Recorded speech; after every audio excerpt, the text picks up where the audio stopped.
Menteri Hukum Supratman Andi Aktas menyatakan para koruptor bisa diampuni jika memberikan denda damai.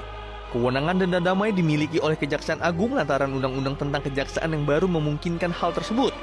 Maka, tanpa lewat pengampunan presiden, pengampunan bagi pelaku tindak pidana termasuk koruptor bisa dilakukan asalkan ada denda damai.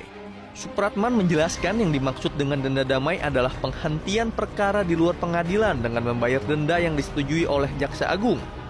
Denda damai dapat digunakan untuk menangani tindak pidana yang menyebabkan kerugian negara.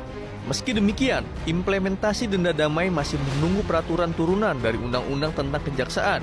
Pemerintah dan DPR telah sepakat bahwa peraturan turunannya adalah bentuk peraturan Jaksa Agung. Mantan Menko Polhukam Mahfud MD mengkritik keras wacana pemberian pengampunan bagi koruptor melalui denda damai yang belakangan ini digaungkan oleh Menteri Hukum Supratman Andi Aktas.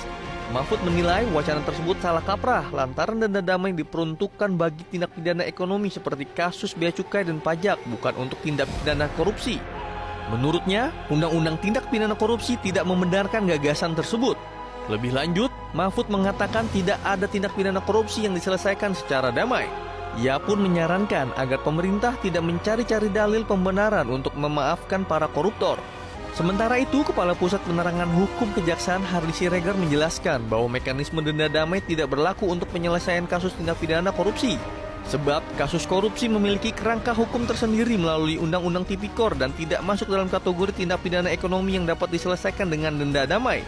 Hardy menyatakan, kalaupun ada uang yang harus dibayarkan, maka harus melewati mekanisme uang pengganti yang jumlahnya diputuskan pengadilan.